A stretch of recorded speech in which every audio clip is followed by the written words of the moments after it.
Dragi prieteni, avem și un invitat special. Cătălin, mulțumim foarte mult că ne-ai vizitat și pe noi la standul nostru. Mă bucur că m-ați primit așa regește, nu meritam. Avem o bere aici, da, mă bucur să fiu alături de voi. O alună, băieții, vă rog frumos. Nu, chemăm un glovo, nu e problemă.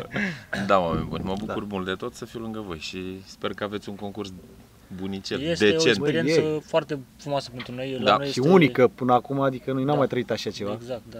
Suntem la început de... Mai ales pentru mine fiind primul concurs. Chiar primul, da. Primul, da. Cum ți se pare că răspunde Balta până acum? Destul de slab. Nu avem de ce să ne ferim, da, destul de slab. Am găsit o oarecare explicație, e bănuită, nimeni până la urmă nu știe ce se întâmplă sub apă.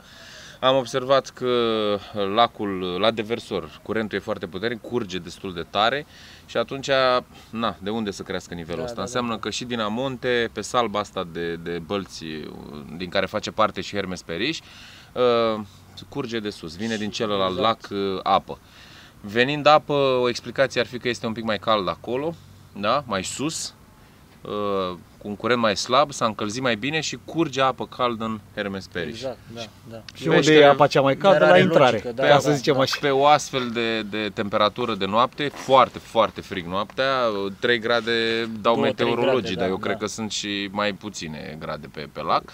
Cred că asta o influențează și a atras acolo pe oală, pe standurile 19, 20, 21, 22, tot pește. Gros. Majoritatea peștilor sunt... Exact, s-au prins pe deuri și normal nu prea... Acolo erau standuri mai puțin cotate pentru podium. Asta și numărul de pești, minim de 4. Exact. Și chiar și pentru noi a fost o surpriză. Da, o surpriză, o dezamăgire, ca să spun așa, pentru că, ca organizator, încerci din răzputeri să faci o sectorizare cât mai bună. Oricum, deci, ca să fie echilibrat. Și ne-am uitat pe ultimul clasament. Noi bucurându-ne că am tras standul ăsta și am spus și pe intro, Florin Dinca a făcut o sectorizare foarte bună din punctul nostru de vedere. Așa am crezut și noi, și mi s-a părut foarte profesionist omul, cu toate că nu face de mult timp treaba asta. Nu, dar e foarte pasionat. Florin și responsabil, și pasionat, implicat. Mie îmi place că... A fost și răbdător cu noi, de exemplu, uite, Roberto nu prea reușea să țină cum trebuie poza peștele la poză și a explicat exact, te ține de aici, aici, ridică la așa, deci explicația ajutătoare, Da, n-am decât și eu cuvinte de laudă pentru Florin. Acum, ce să zicem, deci, până la urmă ăsta e pescuitul, nu? Normal. Te surprinde, absolut de fiecare dată te surprinde. Nici o zi nu seamănă cu alta. Da. Și în continuare eu cred că se pot schimba lucruri până mâine. Și niciun pește nu seamănă cu altul. Noi până acum am prins 4 pești din 7, mai avem nevoie de 3 pești ca să ne facem media, cu un vârf de 15 kg 500.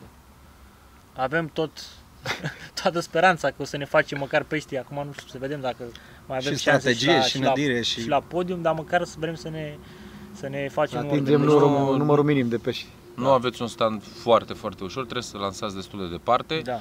Nu e simplu. Degetul meu știe. Da, nu? Tu ești lansator.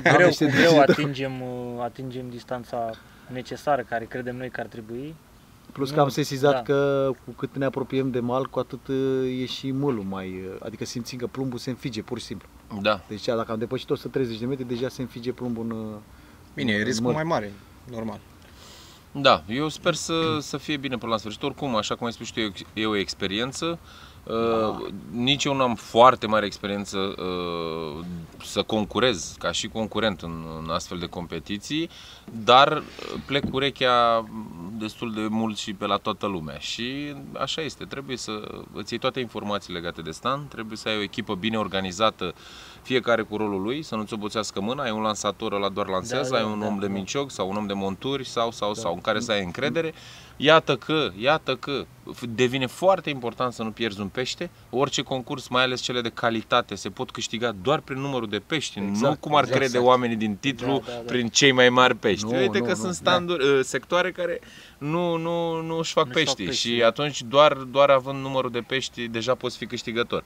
Și asta contează, să nu pierzi niciun pește. Aici contează să nu pierzi niciun pește și trebuie să fii atent la toate detaliile. Cârlig, forfac și mai departe. așa înveți, că știi cum e, se clădește totul, cărămidă cu cărămidă. Toate contează. Fiecare informație o aduni, o pui unde trebuie. Noi suntem ca și echipă, de 3 acum suntem la început. Învățăm fiecare să aibă locul, învățăm să ne organizăm unul pe altul. Exact, da, să dormiți cu rândul, să fiți odihniți. Mă uit la ceilalți cu mare experiență, înainte de concursurile grele cu miză, dorm, se relaxează și au liber câteva zile înainte, mănâncă sănătos, să intre corpul deja pe o stare generală de bine. Au la pentru ei gândire, pentru condiție fizică, pentru decizia pe care o iei în regim de concurs când vă despart acolo 100 de grame, e foarte importantă. Bă, ce facem, știi? Și trebuie să fii lucid.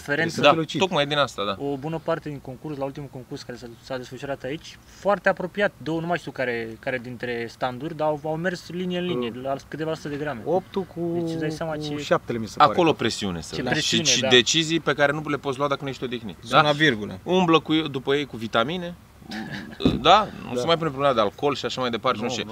Ok, dacă observ că ai tras chiar slab, un stand slab și vezi că așa, ok, poți să-ți deschizi o bere, dar majoritatea sunt implicați 100%. Și referitor la experiența asta de concurs, că la noi cred că e cel mai serios concurs. La noi doi, că n-am avut două mai liniștite așa, la ele primul. Și chestia asta, ai o perioadă moartă, nu prinzi nimic, începi și scadeți moralul, vezi stânga, dreapta, că mai prinzi. Prinzi un pește, direct ți-a dat iară un impuls, ți-a băgat vitaminele. Da, am prins un pește, imediat ne-am...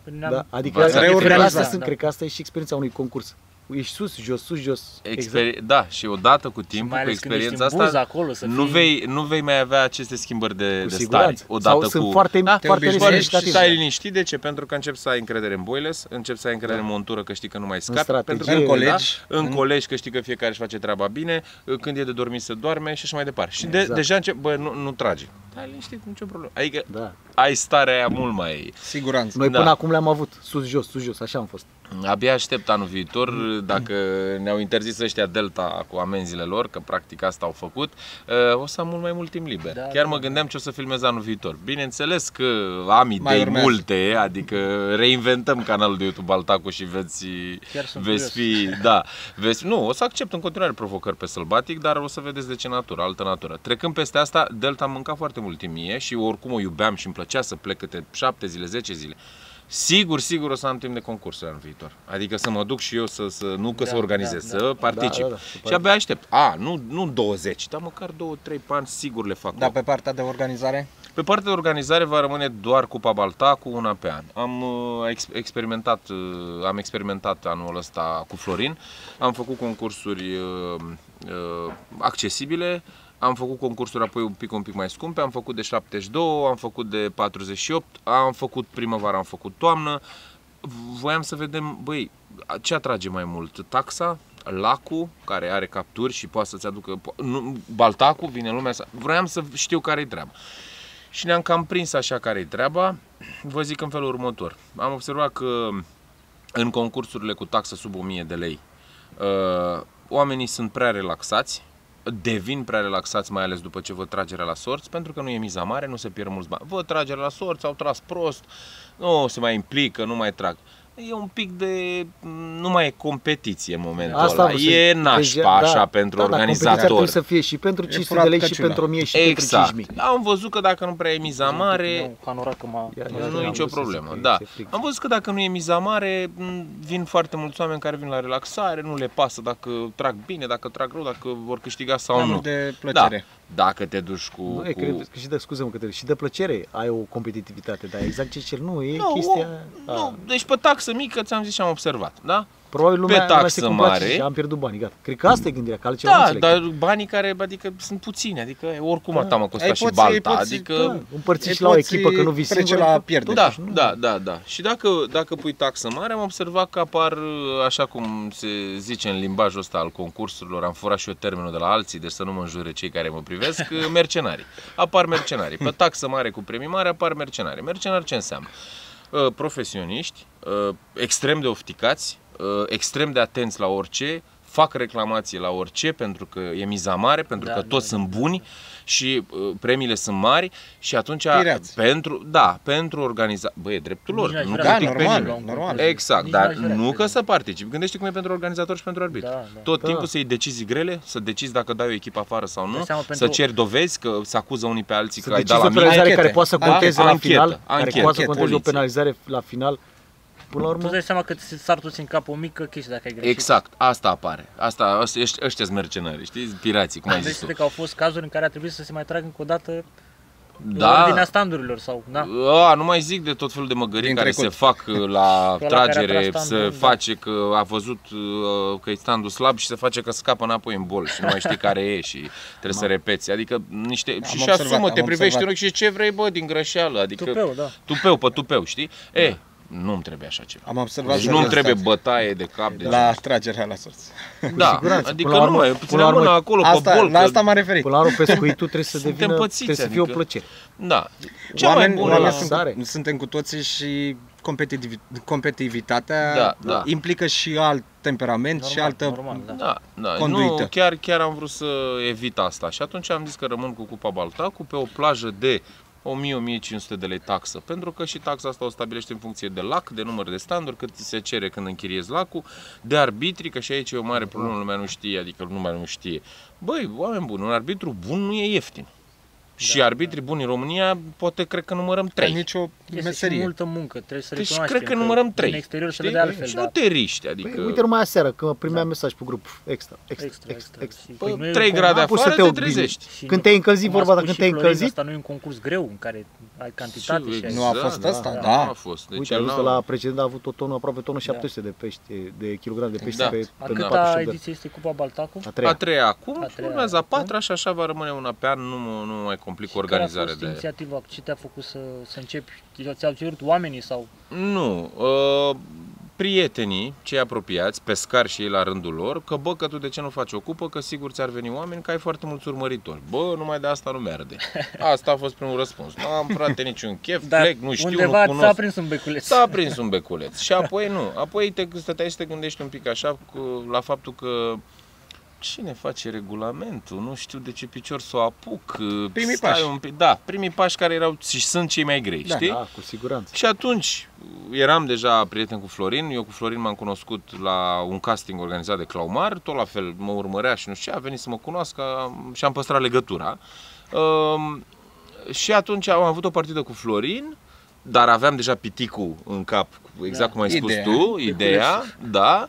Și Florin tot la fel a insistat. Dar n-a insistat, haide fă. Mi-a dat soluțiile pe care nu le aveam. Păi stai un pic, clasament am eu, ți-l fac eu. Să știți că nu e simplu. Știți cât costă un clasament? Costă foarte mulți bani să le iei ca Excel-ul să lucreze în spate pe absolut orice tip de format de concurs. Pentru că Excel-ul ăsta pe care voi vedeți într-o poză, el e de fapt aproape, nu chiar cod scris, dar aproape. Pentru că poți oricând adapta formatul concursului. E cantitate-calitate, 3 sectoare, 4 sectoare, e doar cantitate, doar calitate, doar din niște chestii din spate. Deci doar modifici niște variabile și Excel-ul în față ți-a apărut fix pe formatul tău de concurs. Costă bani, nu ți-l făcea nimeni. Normal. Și a venit Florin cu soluțiile. Păi uite, clasament mă ocup eu, regulament nu e așa complicat cum crezi, pur și simplu să ia regulamentul bălții și în funcție de formatul de concurs bagi niște articole și pe alea poți și tu să le furi de acolo. Uite așa. Băi, și mi-a dat soluțiile. Și zic, bă, dacă pui problema așa, situația. Zic, nu mai e așa de teamă. Corect. Zic, hai să o facem pe prima, hai să vedem și de la spate. Da, așa a început. Asta a fost real. Eu am mai pregătit câteva întrebări aici. Dar nu am nicio problemă. Mai am eu câteva curiozități. Ți-am promis că nu mă grăbesc. Da. Cum este să faci din această pasiune jobul tău full-time și cât de departe ești dispus să mergi? Gata, domnul arbitru, așa? Nu le-am mâncat. Le-au fi luat cățel și normal. Da, domnul arbitru cu un exces de zel fantastic, așa cum îi stă în caracter. Îi stă bine așa. Da. Te rog, Laurențiu. Cum este să faci din această pasiune jobul tău full-time și cât de departe ești dispus să mergi? Ți-am dat greu? A doua parte, da. Bine, zi-o pe prima. A doua parte, da. N-a fost absolut nimic planificat la mine, Laurențiu. Deci absolut nimic n-a fost planificat. Asta să fie clar. Eu nu am plecat la drum cu gândul că o să fac asta full-time. A fost pur și simplu o conjunctură în viața mea, o perioadă în care am avut foarte mult timp liber. Nu am încă copii, zic încă pentru că s-ar putea să avem, nu se știe niciodată. Deci doar eu cu soția, tot ok, oricum îmi plăcea pescuitul, aveam foarte mult timp la dispoziție, lucram într-un sistem de colaborare la vremea respectivă, adică eram acasă. Asta a fost foarte important, că ai avut și timp să faci, să încerci, să vezi dacă știi, n-a trebuit să lași ceva, un job important. Nu, asta a fost, de-aia spun, a ținut foarte mult de conjunctura din viața mea. Și cumva am putut să fac așa în paralel. Au venit câteva idei bune, m-am gândit eu, am studiat un pic YouTube-ul pentru că nu știam cu ce se mănâncă, cum crești un canal, care-i treaba, nu știu ce. Am aflat lucrurile de bază pe care acum toată lumea știe. Să postez constant, să-ți obișnuiesc publicul cu o zi, o oră în care postez, să începi să crești o comunitate. Dau un exemplu. Să aduci ceva valoare în videourile tale, pe cât se poate. Da, bineînțeles. Și atunci am studiat deci un pic cum te poți lansa, cum poți crește un canal de YouTube. Zic, bă, hai că aș putea să fac asta, cu toate că am întâmpinat un obstacol acolo unde trebuia să postez în fiecare săptămână. Asta cumva mă gândeam, zic, bă, unde pescuiesc în fiecare săptămână? Îmi place mie pescuitul, dar da, știi, pe bune așa am gândit. Zic, hai că văd cum încep. Zic, hai să văd cum încep. Și îmi zice, cum nată mi-așa, mi-aruncă o vorbă, dar lasă-vă, du-te la baltă. Zic, ce-i mă, n-am băț de baltă, eu nu știu să pescuiesc la baltă, nu știu nimic. Știam așa pe la Dunăre, nici acolo nu, știi, tot Râma era baza, adică nici acolo nu, am evoluat mult între timp, dar nici acolo nu era. Dar zic, și băi, și care problema? Nu știi să pescuiești? Du-te așa și prezintă bălțile. El mi-a dat ideea asta. Zic, bă, să prezint bălțile. De ce mi-a plăcut cum a sunat? Pentru că, fiind cu pescuitul, eram activ pe grupurile de Facebook și eu, la vremea respectivă, pe grupurile de pescuit. Și chiar vedeam o groază de întrebări pe grupurile de Facebook, care nu au răspuns. La balta aia cum e? Cine a fost la balta aia? Cel mai important, cred că ce se prinde la balta aia? Bă, frate, și am zis, bă, ia stai mă așa. Că răspunsul care acumulează chiar ei o să caute exact ce o să postez eu. Dacă eu zic că informația prinde cel mai mult. Informație. Cât ai multe informații și cât...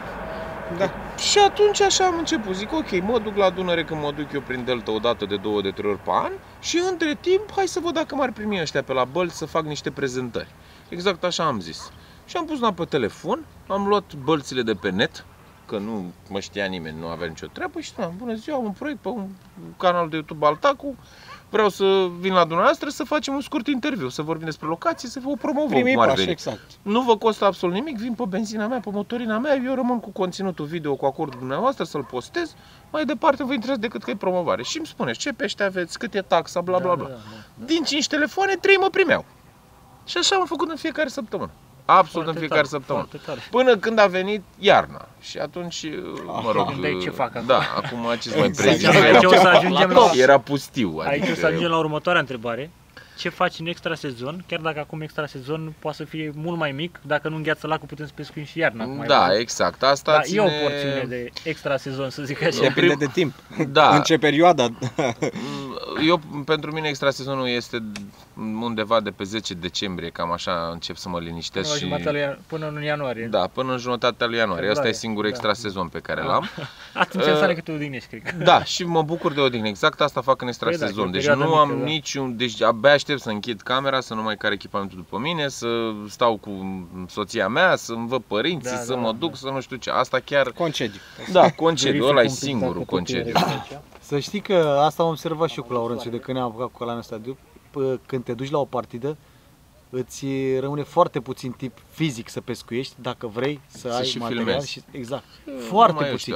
Și mai este o problemă. Eu am urmărit foarte mult YouTube din afară și mă inspir frecvent. Deci asta nu am de ce să o ascund. Acum fiecare face cum știe și ce știe. Eu asta am făcut în materie de cadre.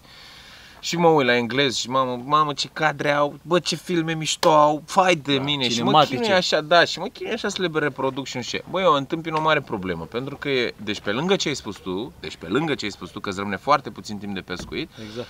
Nici nu găsești situația... e greu să te filmezi singur. Bă, eu aș vrea niște cadre cu mine, Ai pus problema asta în ultimele videoclipuri, iartă-mă că te întrerup. Eu chiar am văzut cât de greu este să filmezi singur. Da, e foarte greu. Și plus că necesită mult mai multă muncă pentru cel care te filmează, dar mită să-l adopți, adică să-l procuri. Da. Nu, foarte greu asta. Asta e cea mai mare durere la mine.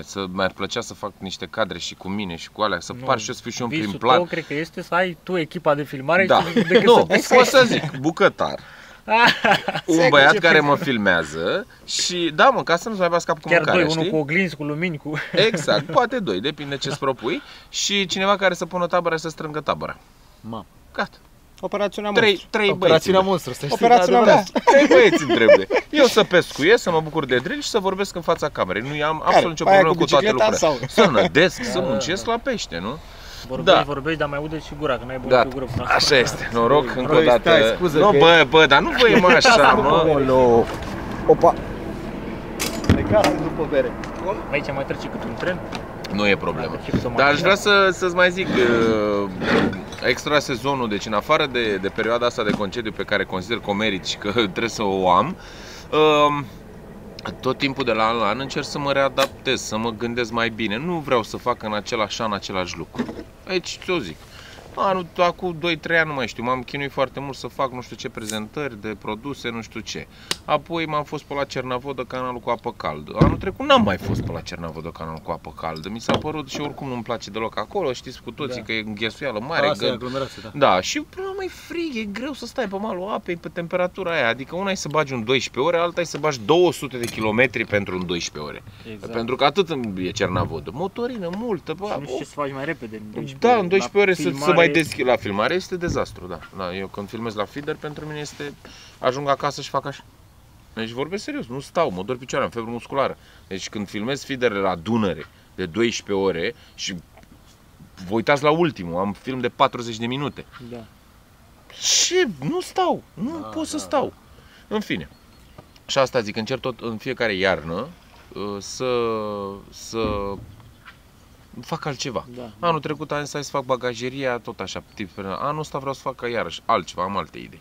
Vom vedea care merg, care nu merg. Până la urmă, știi, încercăm.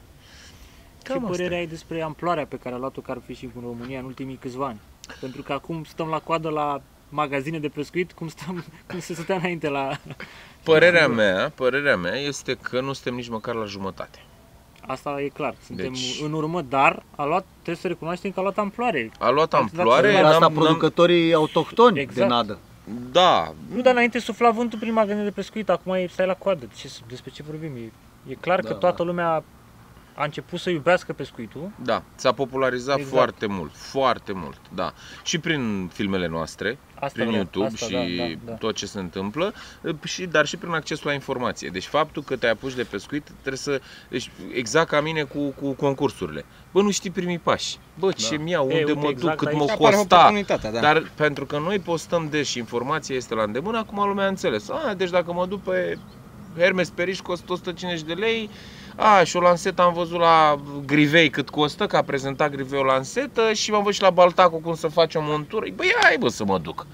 Așa te apucă, pentru că treci peste blocajul ăla. Stârnește, da.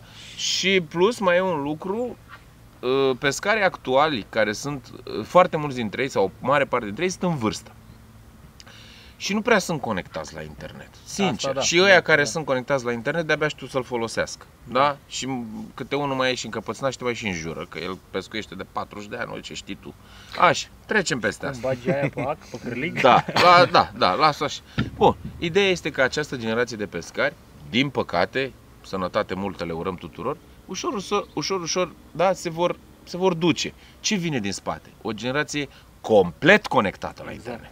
Adică total conectată la internet. Care de acolo și ia peste 90% din informații. Aici este exact locul la care vreau să ajung, pentru că am o întrebare fix pe tema asta. Te rog. Consider că oameni ca tine au contribuit la emanciparea pescarilor și înțelegerea importanței protejării peștilor și a naturii? Da. Pentru că eu nu consider. Consider și eu, cu siguranță. Ești cam numărul 1 în ceea ce faci și ceea ce arăți și cu protejarea și cu mediul și cu pescuitul în natură. mai ales pe sălbatic, nu exact, cred că da. Consider că e impactul bun. Impactul meu e bun, e decent.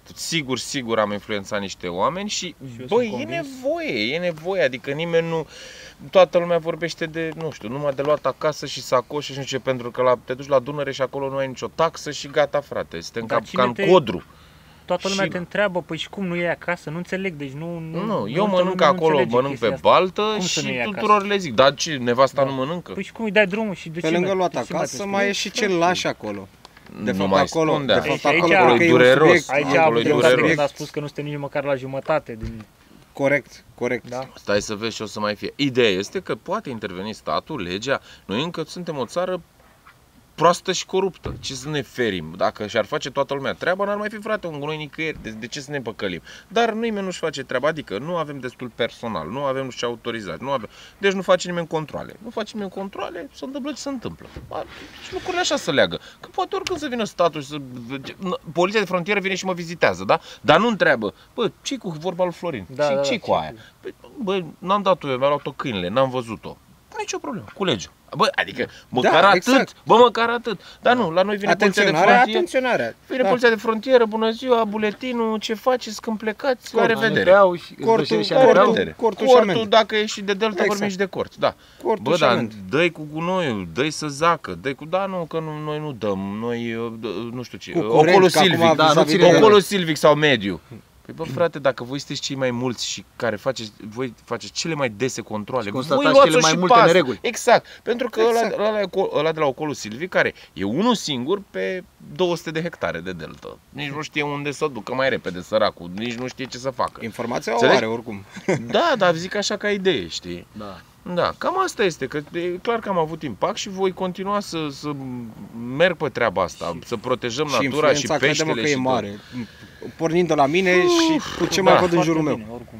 Da, nu știu, și eu sper toată aprecierea noastră, faci ceea ce faci foarte bine și continuă să faci în continuare, pentru că ajută foarte mulți oameni, ca mine, ca noi.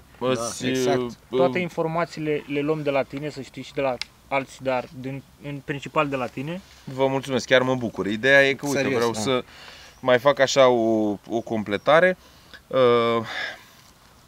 Am avut multe momente în care mi-ar fi venit să închid, să renunț, ca să știi lucrul ăsta. Și nu mint absolut deloc. Deci foarte multe momente în care, băi, m-am săturat de cărat, m-am săturat de alea. Deci când toate se adună... m-am apucat bine și deja m-am gândit de multe ori să renunț, adică tu ai... Banii nu sunt așa, alergi după bani de nu se poate, m-am săturat de cărat, am zis. La toate astea, poate nu mai vin acum toate lucrurile negative în minte, dar la toate adaug și o partidă nereușită, bă, jur, vii acasă și zici gata, eu nu mai pot, eu nu mai vreau, nu mai plec. Să mai și editezi ceva ce nu-ți place, nu ești mândru deloc de aia și știi că n-ai prins nimic și nu știi cum să o dai. Și te apuci de editat. Bă, nu-ți vine. Te gândești că nu ai material. Nu-ți vine. Deci îți vine nu-ți vine. Și atunci de asta zic, adică nu e atât de ușor. Presiunea mult mai mare pe tine. Noi postăm rar, noi facem asta din pasiune. Nu ți-ai obișnuit publicul, da. Exact, nu ne-am obișnuit publicul. Noi postăm și dacă mergem la o partidă și nu avem ce să prezentăm, considerăm că n-am făcut și bă, n-am ce să arăt la oameni, nu e problema atât de mare, cum e la tine. Tu ți-ai obișnuit publicul săptămânal, să ai un episod. O perioadă aveam așa planul B. Mă duceam liniștit, zic, mă duceam la Claumar. Claudiule, zic, ai vreo promoție? Ai vreun produs nou-nouț? A lansat Rich Monkey ceva? Da. Ai vreo. Bă, luam ceva din magazin, zic, bă, dacă nu-i prinde pește, măcar să vadă așa cititorul, măcar ceva interesant. Uite, bă, butelia asta stă într-un picior. Să primească cât de mică informație, dar să primească informație. Să primească ceva acolo. Zic, bă, uite, de exemplu, chiar vreau să iau... Dar nu găsești tot timpul nici asta vreau să zic. Chiar vreau să-mi achiziționez încălzitorul ăla pe care l-ai prezentat cu bioetanol, mi se pare un lucru nemaipomenit mai ales pentru condițiile astea în care deja a început să... îl bagi liniștit în cort, senzor de orice, să dărâmă, se oprește, nu mai are oxigen, se oprește și nu e deloc toxic. Ce mai vrei? Asta e cel mai important, da. Nu trebuie să lași... Fermoarul nu trebuie să fie așa. Chiar e bun. Acum, da, de asta zic, nu toate produsele musai, că vezi, Doamne, prezint numai produse wow, dar ale pe care le prezint încerc să fie ceva special, știi? Da, cât timp tu vezi un produs care ți-ar fi util, când îl prezinți e logic că cineva o să-l găsească la fel de util. Sigur că, exact, din tot publicul, bă, exact. Dacă tu l-ai considerat pentru tine util, bă, eu sunt pescar, mă duc acolo. E imposibil ca să nu fie util și altcuiva. Așa este, da. Da, cam asta este. Vedem ce ne așteaptă anul viitor. Am câteva planuri cu niște emisiuni sper să-mi iasă, bineînțeles, cu câțiva pescari de top de la noi din țară, pe care îi cunosc în atâta timp în branșă, am ajuns să fim prieteni, să ne cunoaștem cu ei și vorbim de, nu știu, de Mircea Gheran, de Cipică de la CPK. M-am cunoscut cu Perianu, un om incredibil cu lecțiile de casting pentru cine nu știe, Mihai Perianu. Mi s-a părut atât de mi s-a părut atât de, nu știu, bun ca om, un vibe așa transmitea, de nu venea să cred pe cât de mare e, pe atât de îți venea să le ia acasă la o bere. Zice, mă, Mihai, mai bem o bere. Genul ăla de om, știi, genul ăla de persoană. Și m-a încântat și i-am zis, bă, Mihai, hai mă să facem un film împreună, vorbim despre ce vrei tu, dar hai să fac un film și eu cu tine. Vreau să mă axez un pic mai mult pe chestia asta anul viitor, sper să-mi iasă, să fac niște partide bune cu Cipică, cu Gheran, nu interviuri, să pescuiesc cu ei efectiv, știi? Sper să-i prind. Asta face parte din planul de anul viitor. Asta cu pescarea au talent, e o inițiativă super mișto, deci chiar nu mai există în România și chiar sunt curios ce o să iasă. Și noi suntem curioși ce o să iasă. Tu ești în jurul. Da, a fost ideea lui Andu Gagiu, vine cu foarte mare parte de susținere el, da, tot ce ține de, nu știu, site-ul, hosting-ul, oamenii de grafică, ca așa, el s-a ocupat de tot. Pur și simplu, ca echipă, încercăm să ne asigurăm că premiile promise sunt și vor fi acolo, adică discuțiile cu sponsorii, și mai departe să ne asigurăm de voia bună din cadrul emisiunii. Pescarii au talent, o să fie o emisiune fix pe formatul celor consacrate de la TV, în care noi dăm un da sau nu. Entertainment, sperăm cât mai mult să râdem. Oamenii nu trebuie să ne trimită talentul, cel mai serios talent, ai lansat 400 de metri. Sigur că vei puncta bine, sigur că ești super talentat, dar nouă ne-ar plăcea mai mult să râdem. Deci aș vrea să văd orice talent cât de trăznit, cât de nelegat de pescuit, pe care reușești să-l legi cu pescuitul. De exemplu, că ești și pescar. Îmbinarea perfectă. Punem drept, rulezi bilele pe piept, mă. Ceva în genul ăla. Este perfect. Deci un video din ăsta te-ar trece sigur de preselecție. Deci de când a apărut treaba asta, eu mă rog de el să se înscrie. Da, despre asta e vorba, n-ai de ce. Când am venit vreau să zic că eram sigur că al patrulea jurat este Mihai Perianu. Da? Eram sigur, da. Nu mulți l-au intuit, nu mulți. Serios? Nu mulți. Da, mulți au zis din prietenul Claudiu că se gândeau ei că cine să fie, sigur a adus Claudiu pe cineva. Bine, nu că Mihai Perianu n-ar fi prietenul Claudiu. Sunt și ei prieteni, dar în sensul ăsta am zis-o, știi, mai apropiat și așa. Da, orice talent, deci orice talent. Un băiat ne-a trimis un episod, o înregistrare că bate sacul de box, adică gen, știi, nu-i legat de pescuit. Dacă era un pic mai inspirat și mai creativ să fi legat-o pe asta cu sacul de box din sală, cu pescuitul, sunt bine cumva să fie creativ. Bă, frate, pescarii au talent, Bă, ești și pescar, că de-aia ne urmărești, de asta ai aflat de concursul ăsta, dar ai și un talent care poate fi el oricare, știi? Și atunci bagă-l acolo, gătești, bagă, frate, o ciorbă pe video, ești nebun la cap să murim, să te aducem la live. Orice poți să aduci pe malul apei, mă. Orice poți să aduci pe malul apei. Dacă dai un scroll pe TikTok, sigur găsești 100 de talente găsești. Da, așa este, da. Așa că sperăm să iasă.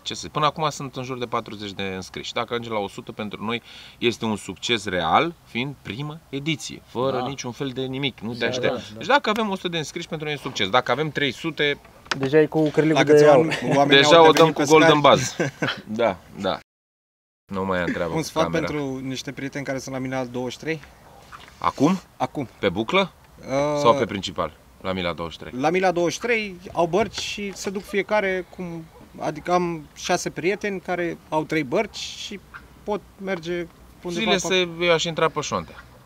Zile să intre pe șontea. Azi au fost și nimic. Nimic. Bun, atunci Dumnezeu cu mila nu merge să plece acasă. Nu. Deci au fost o creștere foarte mare. Pe Îngusta, în partea să plece, dacă să nu intre... e pe șontea, nu văd nici pe Îngusta. Nu. A fost creștere foarte mare și el deja a plecat.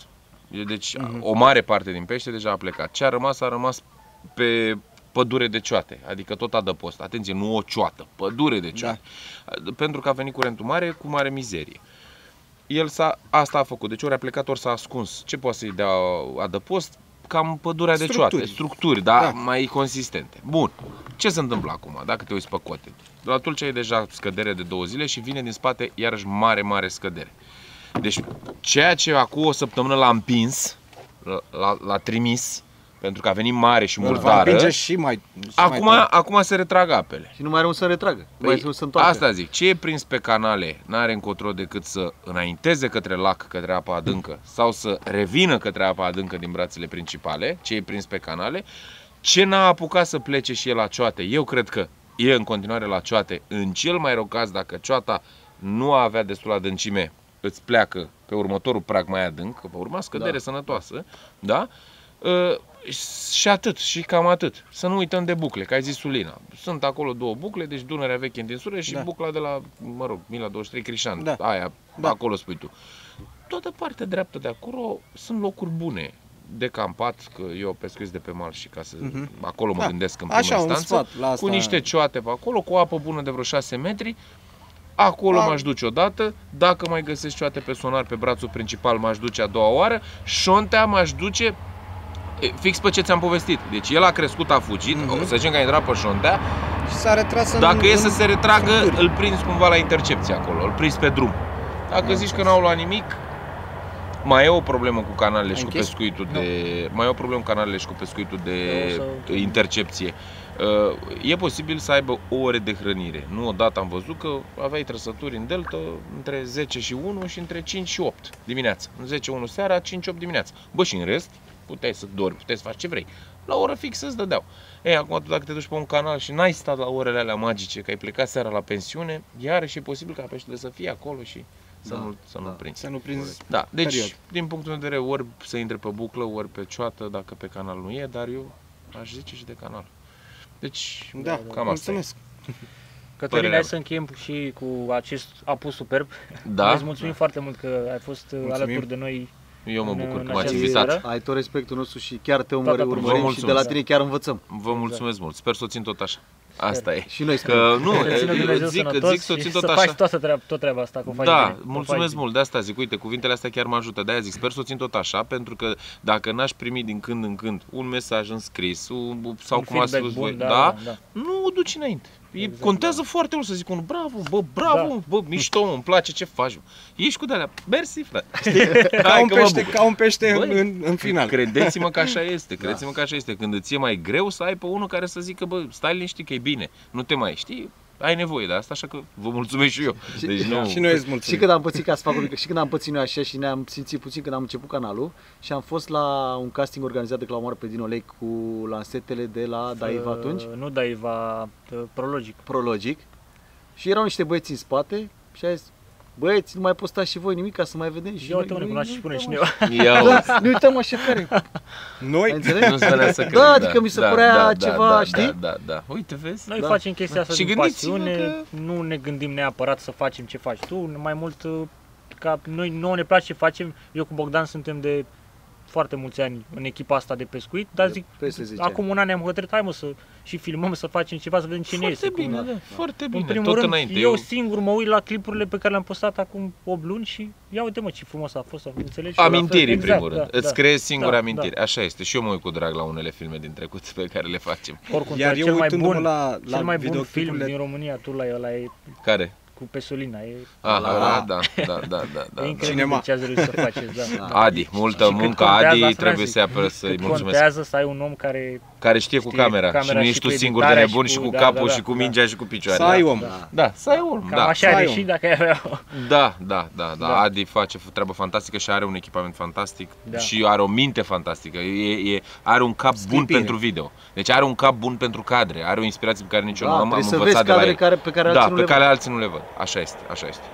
Dragi prieteni, ăsta a fost momentul nostru cu Cătălin, Baltacul. Îi mulțumim că și-a rupt din timpul lui. Exact. Nu e problemă, sunt organizator, e timp, dacă eram arbitru era nasol.